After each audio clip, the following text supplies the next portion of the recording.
Hey, I'm Shay Warner, and you are listening to Casual Cattle Conversations.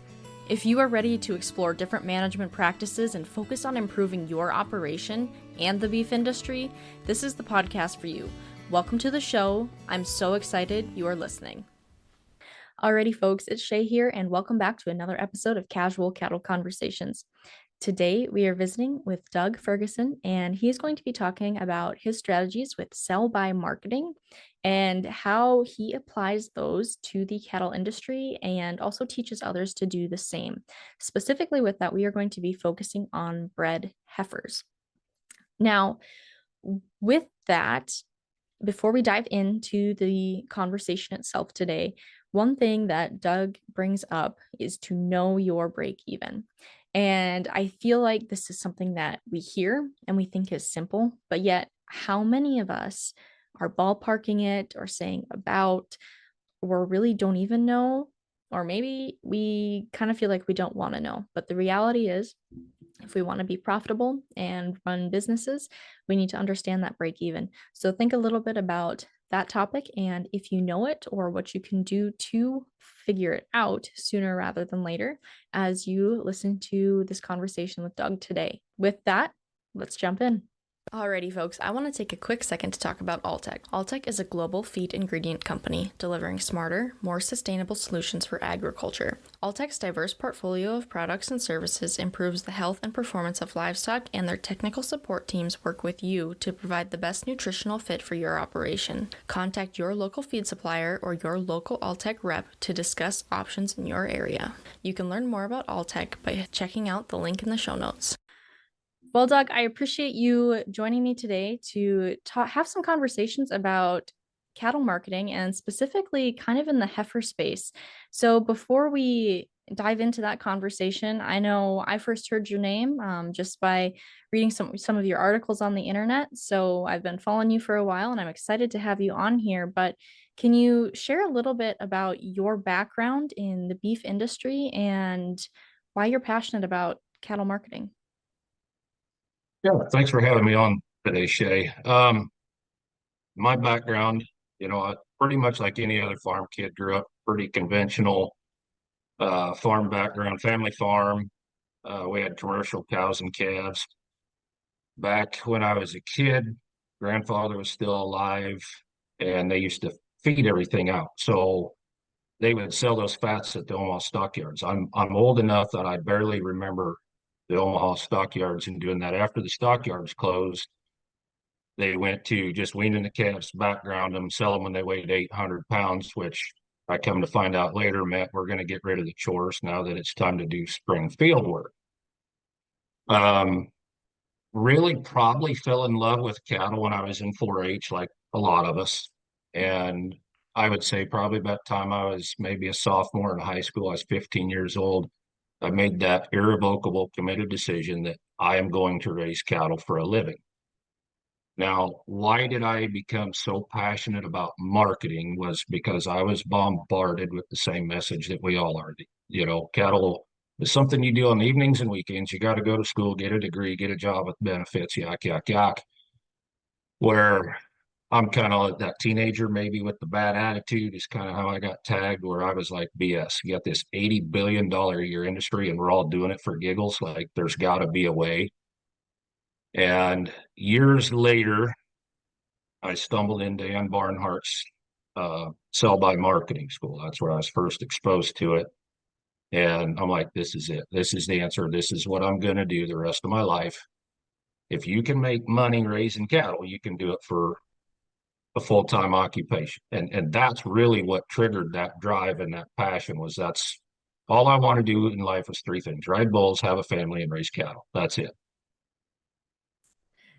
So with that, you have your own cattle today, right? Yep. But you also teach marketing yourself. Is that correct?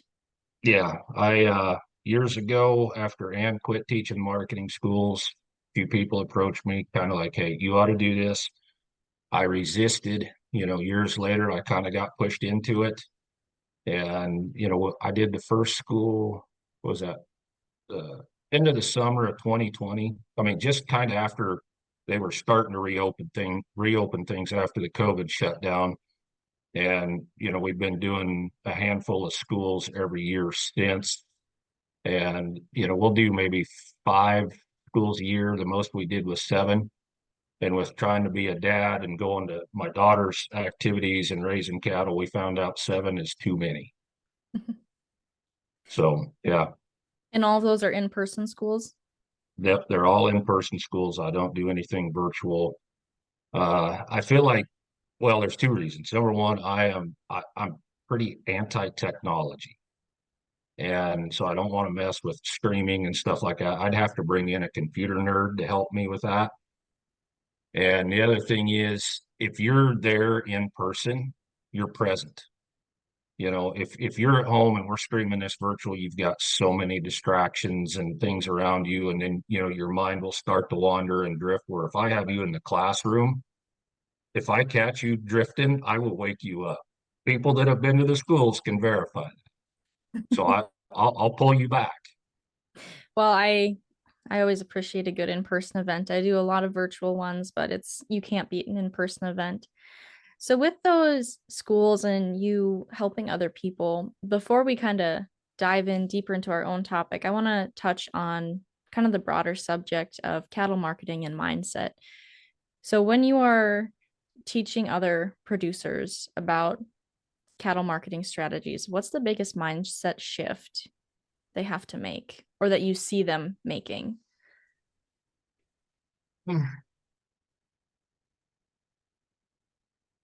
We're getting close to having 700 people have gone through the schools, and I'll tell you, every group is different. To really pinpoint like one big thing, I don't know that I can really pull that one thing out. So what I've done is I start all my schools with what has kind of been tagged the psychology lesson, where I talked about what I call the X paradigm. That's our existing paradigm, and it's what we got handed to us when we were young. From 4-H leaders, VOAG instructors, what you learned in college, all that gets built into that X paradigm. And if you've never seen sell by marketing before, that is what I call the Y idea. And X and Y are like oil and water, they don't mix. And so I start with that. I don't get into anything as far as trading or any of the math until day 2. I try to build everything up and flow into that direction. So when we do get to the second day, it's fun. When I get into the trading and the math, it looks like a current electricity spreads through the room. You can see people start to get it, but there's always a few that, at the end of the school, they're like, man, I don't know. I just, I'm struggling with how could the market go down and I could still positive cash flow. That X paradigm hangs on so strong. And so really what I've kind of come to realize by doing these schools is learning new things is easy. It's letting go of the old ideas that are hard. And that's probably the biggest challenge, you know. Um, just like you mentioned, you got a family farm background, I got a family farm background, and tradition. I mean, the peer pressure from dead people, it creeps in, and you talk to some of these people. Well, why do you do that? Well, that's the way we've always done it. Well, why? I don't know. Dad did it that way. Well, why did your dad do it that way? Well, his dad did it that way. Well, that one time grandpa did it, it worked really good. And it may not have ever worked since, but we continue to do it. Yeah, and sometimes we forget how much times have changed, the economy has changed, the tools we have available have changed, and it's easy to get stuck in that because it's comfortable, even though maybe we're Exactly. not tracking it enough like we should. Yep. Comfortable is exactly it. That comfort zone is, we always retreat back to that. So, Doug, I really wanted to have a conversation about marketing bred heifers today and maybe get some tips and advice and kind of see what trends you're seeing in that space. Um, and this is something that it's a topic that's been requested by my listeners before. And so, I guess to start off on this topic itself, what trends have you been seeing with producers either wanting to market bred heifers or how they're marketing or anything like that? there's a lot of different directions I could go with that. And to try to keep the answer short and on point, there is a definite demand for females. I mean, not just heifers, but of any age. The heifer kind of gets discounted a little bit because the baby boomers still out, I mean, they still outspend us all. They make the market. So probably the one big thing on bred heifers, I feel like you really can't go too wrong buying bred heifers because the 3 and 4 year old cows are outselling bred heifers. So they are still appreciating in value. So if you can buy this bred heifer, get her to get that calf on the ground, claim it, breed back, she's going to appreciate in value. Um, I just mentioned paradigms here a little bit ago. And we've got this paradigm that these heifers have to check off all these boxes, whether it's pelvic measurement, time AI, got a calf at a certain time of year. So she has this postpartum interval to breed back and stay within the herd. Um, you know, bred low birth weight bulls. I mean, there's all these boxes, even body weight, they got to be so big. The thing is, nobody's paying you because that heifer checked off all those boxes. But it is still very difficult to sell them without those females checking off those boxes. But then if we compare to that 3 4 year old, there's only two boxes. Can she calve and can she breed back? And then she's worth more money. So what about open heifers? The market's very forgiving with those right now. With the price of cattle going up as much as it has, especially here in the recent, I mean, at the time of recording this, bird flu is kind of taken off. So we're seeing a market dip. But if you look at the charts, I mean, the last several months up till now, these markets have gone straight up. So even if you end up with open heifers, you're still coming out pretty good. Okay. That probably will change eventually. I think it's especially as we get this herd rebuilding kind of caught back up, then I think you'll probably see that being discounted a little bit more. But the feeder market's so good, if she comes up open, you just roll her that way and you're still all right. So you made the comment earlier that you can't go wrong with buying the bred heifer because she can still appreciate in value. Is that comment, were you saying that for someone who is maybe going to buy her, calve her out, breed her back, and resell as a 3 or 4 year old, or as for like a cow calf guy who is maybe looking to replenish their own herd? I'm going to put it this way. Everything that I think of in my mind, I'm always looking at selling and replacing, selling and replacing. Cattle were not meant for owning. They were meant for trading. And I get it, for a lot of traditional cow calf people, that statement was just very abrasive. But it doesn't always mean you have to sell her. What you do have to do is reassess her value. So we've been given this old paradigm. You get this young heifer and she's got 10 years to pay for herself, or whatever formula you use, That's a really lousy business model. But if you constantly reassess her value every year, and so you compare, the intrinsic value to the actual value, you're forcing her to earn her keep in the herd. Now, the thing about this is, during that lifetime, that female's going to be overvalued. I mean, if you're looking at a 10-year window, she's going to be overvalued sometime, or maybe even twice during that 10-year window. The other reason that I highly suggest trading is when we look at the fallout rate of females. A lot of people say they lose 16 to 19% of them a year. So if you started with 100 head of bred heifers, by the time they all reach their ninth calf, and they're like 10 years old, you're only going to have maybe 19, 20 head of those left. Mm-hmm. And then if you're really a big believer in the longevity thing, between the age of 10 and 12, their pregnancy rate drops off about another 8 to 10%. So you're going to have a bunch of them fall out right there. Now, if she's, and I've seen this from other producers that have come to the schools, they've showed me their inventory from Florida to South Dakota, Western states, even in Southern states, they've all showed the same thing. If she breeds back at age 12, she stays in the herd until she's old enough to vote. But you're only going to have maybe 14 or 15 head of those out of that original 100. So just because of that fallout rate, that's why I highly suggest that people trade cows. And we can trade cows, but any female, really, bred female or cows, at bigger margins than we can sell the calves that we wean off of. So the bulk of your money could really come just from marketing females. Can you walk through maybe an example of that like maybe you do or maybe one of your students do, just to paint a little bit more of a picture of how that would work? I know I just asked off the cuff. No, that's really good. There's a guy right here in Kansas, to just across the state line and the west of me, so like north central Kansas. Last year in 2023, we were hammered hard with the drought, just like anybody else. And this guy, he's one of those that has spent a lot of money on bulls and put a really big emphasis on the genetics in his herd. And now he's forced with the idea of culling.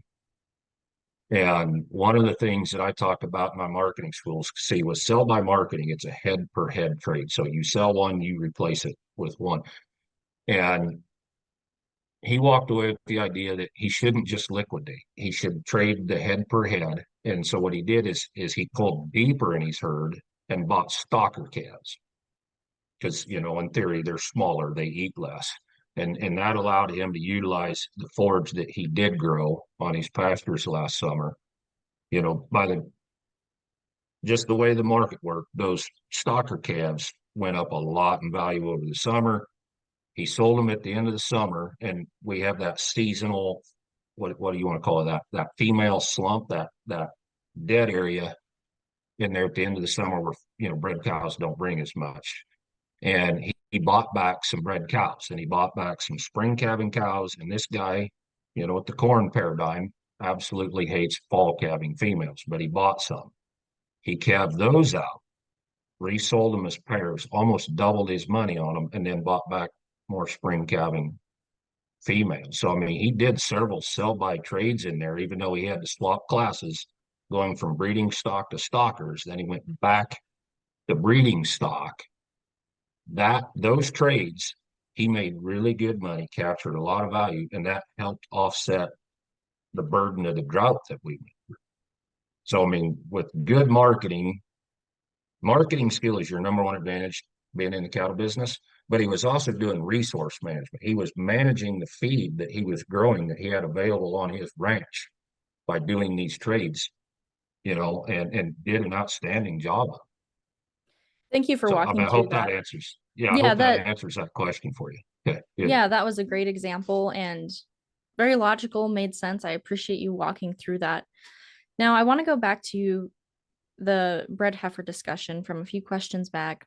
So when people are selling bred heifers, what are some of the biggest missed opportunities or mistakes they may make that don't allow them to capture their full value or get as much value out of them as they maybe could? The first thing I'm going to say is you got to know your costs. I mean, absolutely. Every red penny that flows out of the account, you got to be tracking that. There's, the neat thing about $8 corn and $5 diesel a couple years ago, if I asked somebody what their cost was, they knew. Now the cost of those things has gone down and the price of cattle's gone up. And you ask somebody, what's your cost? And the first word out of their mouth is, oh, about. So now we're back to guessing again. So know your cost. Hey folks, have you ever tried to create your own website but just end up feeling frustrated? Or maybe you even hired a corporate company to handle it, but their lack of ag knowledge resulted in something that didn't fit your brand? I'd invite you to visit with my friend Hannah Nelson. She's the owner of Rural Way Promotions. Hannah grew up on a farm in western Nebraska, so she understands your business and also how to create a website that will connect you with your ideal customers. She takes pride in working with rural businesses to get their products and services online so that they can get back to doing what they love. Contact Hannah today by going to ruralwaypro.com profitability.com to finally get a website that works for you. That link is in the show notes. The other thing, if you're going to be selling bred heifers, it doesn't matter what you like. It matters what your customer likes. And you have to bring something to market that people want to buy. And so my biggest example of this is, you breed these heifers to bulls that you're familiar with, that you know something about, that you think are great. But your customer may not agree with that. And I watched a sale in north central Missouri last fall, and there were a lot of heifers on that sale that were bred to bulls of a particular breed. And you darn sure noticed they sold off the pace from the other ones that were bred black Angus. I mean, that's always the safe option. So if you're going to go some of those other routes, you have to know the market that you're selling into. Another thing to keep in mind, some of these breeders that sell bulls have that sale barn reputation, and you better be very well aware of what that sale barn reputation is. At our local sale barn here in Beatrice, there will be heifers or cows, just females in general, that come to town bred to those bulls, and you will see them sell way off the pace, because any of us that have been around for a while know that some of them are coming out the side of the cow, and you're probably going to bend a calf jack, in the process, and we just won't buy them. So keep some of those things in mind. That's for darn sure. So what about how you're marketing? You brought up the sale, taking them to a sale barn. Is it looking for a specific, if they're having a special sale day for bred heifers, or should you look and try and sell independently? Does it matter at all? The nice thing about selling, private treaty is you don't have the commissions, and you kind of get to pick the shipping date. There's a little bit more flexibility there, but there's also advantages to, selling on those monthly specials. I mean, they are a monthly special, emphasis on the word special for a reason, because people that are looking for those types of animals, they come to those, and there's a good volume, and there's usually there should be a female in the offering for anybody. I mean, different ages, different types, colors, different stages of gestation. That's why you have pairs and fall calvers and cows that are close up, and things like that. And so it does attract a lot of buyer attention. The thing about when you sell private treaty, you're hoping the other guy's check is good. You sell at sale barn, it's going to be good. The other thing, when you do sell on those monthly specials, they also charge special commissions. It's like the preg. If you have them pregged at the barn before the sale, that preg chuck costs more than it does on the weekly feeder auction, and mouthing them costs more. And, the commissions can be a little higher. And, of course, the overnight feed is going to cost a lot more, so you're going to have a little added expense in there as well. But the other thing is the exposure. So, you talked about already, if you're breeding these heifers, be mindful of which bulls you're using and the reputation behind those bulls. What other information is important to provide for the customer about these heifers? Well, like I mentioned, the check boxes earlier, they're not going to pay you for that female checking off all those boxes, but they're darn sure going to discount you if she doesn't. So it's, how do we hit all these check boxes and still manage to keep our costs down?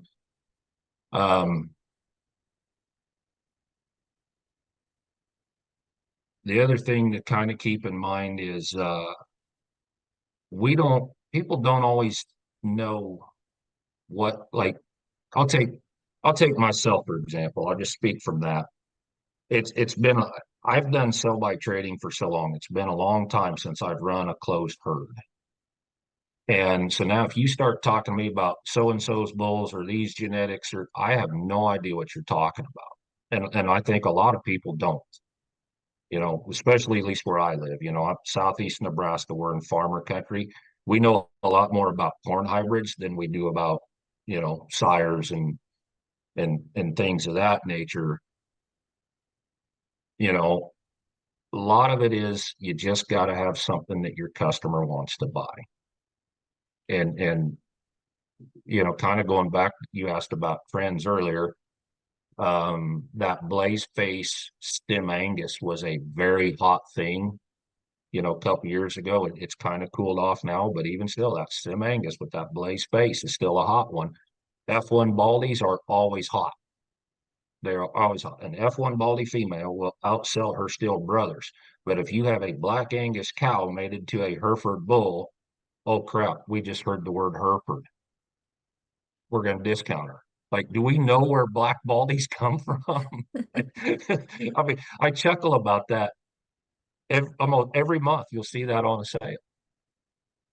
So right there's a good one. If you could buy that discounted one that's bred Hereford, you'll buy it discounted because she's bred Hereford, but then you can sell that calf at a premium because it's an F1.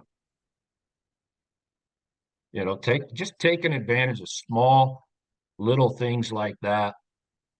And then on some of these specials, I don't know if you're familiar with this, but over in Missouri, they have those Show Me Select female sales.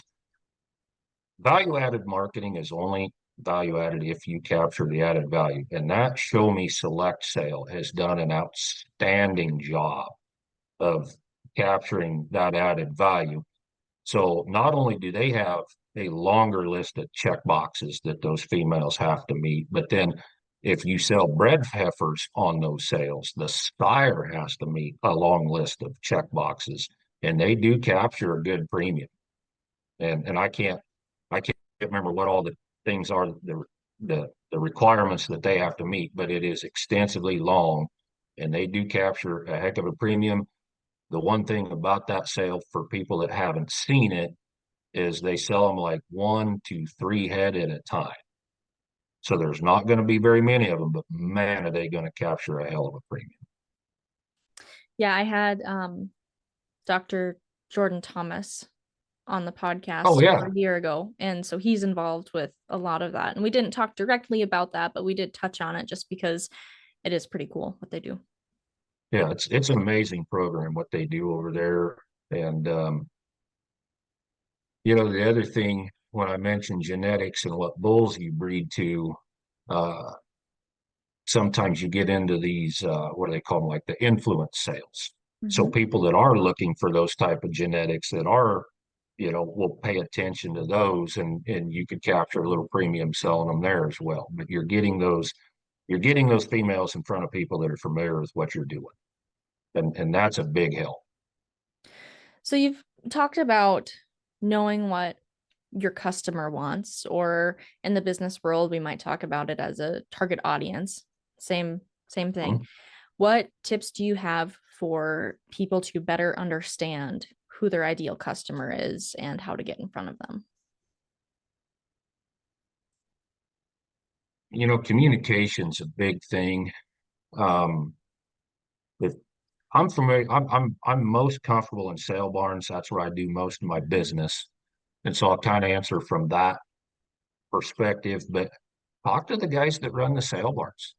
Be like, hey, what phone calls are you getting? What are people calling and asking you for? You know, how can we best serve that market, type deal. So there was one example. There was a guy here, he used to run the heifer development deal. So he would buy the fancy black heifers, run them out, time AI them, try to select the best bulls that he could. And he was bringing them back, selling as breds. What he found out was he's better off selling them as pairs. And this guy was doing hundreds of them. So all of a sudden, he went from selling hundreds of bred heifers to calving hundreds of bred heifers and then sell them as pairs. He actually got to have his own special sale at the sale barn where they, sold a lot of these pairs. And man, he did fantastic doing that. So right there, he added an extra layer of service by getting that calf on the ground and getting it started. And then, yeah, he built that reputation over years. And that's the thing to understand when you get into this female business. It is a reputation deal. One of the reasons I stay out of the bred heifer thing is, people read my article online and I'm kind of the most world-renowned cattle trader. Like, people that are buying bred females ain't gonna buy them from me, or at least not their heifers anyway. But understanding just some of those things. But talk to the sale barn and and because they hear all kinds of stuff. They get all kinds of feedback. Okay. Well, as we kind of move towards the end of our conversation, I want to take a step back and look at things from the big picture. So, what's a hill you're willing to die on as it relates to cattle marketing? Well, you only gave me one, huh? You said a hill. I said one. Yep. Yep. Maybe this is one of those paradigm things, but I've done sell by marketing now for 20 years. And when we talk about sell by marketing, we don't talk about break evens.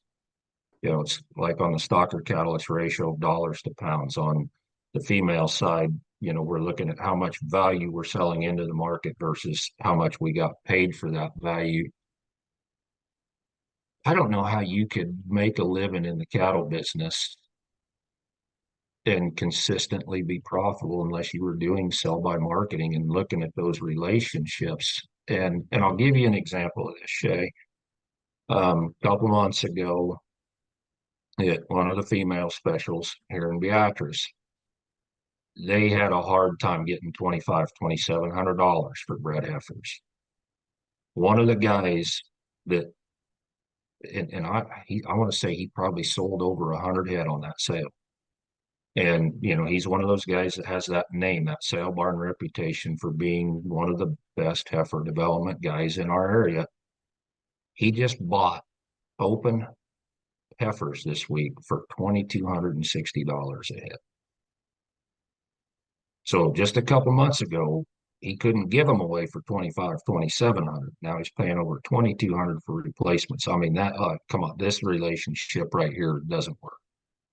If you're going to sell something out of your inventory and buy back in, he's going backwards in a big way. So if you were going to calculate a break even on that scenario, he's hoping that he's going to sell the heifers that he bought this week. He's going to sell them next year for $800 to $1,000 more than what he couldn't give them away for this year, just to break even. That's a hell of a lot of optimism right there. That's a lot of optimism. You're looking at $3,500 bred heifers just to break even. Might happen. It's going to be interesting to see how that one works out. So, yep, I guess that's the hill I'm going to choose to die on, Shay. All right. Well, maybe we'll have to have you back another time and you can share a different hill since you seem to have a few. there's always something more passionate about, in other areas, but yeah. All right. Well, before we wrap up, are there any resources or other information that you'd like to share for people who want to learn more about this topic or more about you? Yeah, we do have a website, mrcattlemaster.com. And there's a little bit more about me on there, and there's a lot more information on the schools. And my wife just locked down some dates for schools coming up this year. So we're going to Idaho Falls, Idaho at the end of August. And then we're going to do 2 schools in Beatrice, Nebraska. One will be the first week of November and the other one will be the first week of December. And then, of course, I've got the Doug's market intel that you can find on Farm Progress websites. Alrighty. Well, Doug, thank you again for being on the show today and sharing your knowledge with all my listeners out there. Yeah. Thanks for having me on, Shay. We'll see you. And that's a wrap on that one, folks. Thank you, Doug, for joining us today and sharing your knowledge with us. I really appreciate it. Now, guys, if you are interested in learning more about podcasting itself, I do want to let you know that I do offer podcast coaching services, whether that is one-to-one work, a do-it-yourself workbook, or a one-time consulting fee if you just have a question and want to talk about it for an hour at a time. For information on that, head to the link in my show notes or the description, and everything's right there. With that, happy ranching, folks. Okay, folks, so you maybe thought that we were wrapped up there, but Doug and I continued to talk after we were recording, and we decided that maybe it was more information that she would want to hear. So here is a little bit of the bloopers, per se, of this conversation with Doug on Casual Cattle Conversations. And we just did a marketing school last week. And I told that class, and my banker was sitting in there. He comes and sits in on some of them. And this time he brought two other people from the bank. And I'm like, yep, you're going to see it next week. Corn planting starts next week. And anything that ain't calved yet, she's coming to town. And nobody cares what they bring. I think this is probably the first time some of them corn farmers really weren't too disappointed with selling their coals being late, because there was a guy in there that he was going to 2250 was his stop sign. So I mean, you were guaranteed 2250 all day long. Didn't matter what color she was, what weight she was, what stage of pregnancy. You know, Yeah. I didn't think that was too bad of a deal. He kept the floor under the market, good floor. Yeah. Wow. But I mean, that just shows the demand that we're seeing for these things right now. Yeah, it's interesting, that's for sure. I know. Um, my grandpa finally decided to have a dispersal at 80, what was he, 82 or 83, and this is over a year ago. So it was right when things were starting to pick up again, and we finally got everything sold, and he had had an accident, which kind of was part of the reason we were selling. And he got everything sold at the very beginning of February, and by the end of February of, that would have been end of February of 23, he looked at me and he goes, "We sold too early." And I was like, yeah, well, neither one of us were going to be. I was like, I would have had to have capped him out by myself for you, and that wasn't going to happen. That's the thing though. You just don't know. I've had way more phone calls than I care to admit with some of these, guys that are probably in their 30s and 40s, and they're like, I can't go through another 2015 again. If this market crashes like it did then, I'm done. I'm out, and I'm never going to own cattle again. And well, I mean, we're seeing some pretty doggone high prices. It does get a little bit scary. Like if you think about a crash like that happening again, and you don't know what to do when that happens, but to your grandfather's point, I mean, he hit it. Yeah, you sold a year too early, but you're one BSE scare, you're one bird flu scare away from this whole thing just falling flat on its face. Having a 40-year-old brain now, Shay, I look at things a little different than I did when I was 20. But I remember I used to walk into these sale barns, and it was, every time I see a calf coming around, I thought, oh, this can be a great buy. This can be a bargain. It's a good place for me to start. It was always that crusty old bastard would run me up and not let me have a bargain. And I would get so mad at him. I'm like, you are physically incapable of taking care of these animals. Why do you have to step into something I'm trying to get started here? Now, this is where the 40-year-old brain kicks in. Um, he's traded his whole life to do this. You went to school in Nebraska, so you understand what I'm about to say.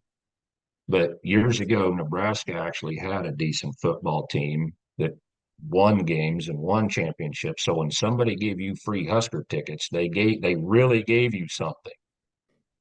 So that guy passed on those free Husker tickets. He missed certain, family events, and, didn't take some of those vacations that, normal people take. He traded his life to do this job.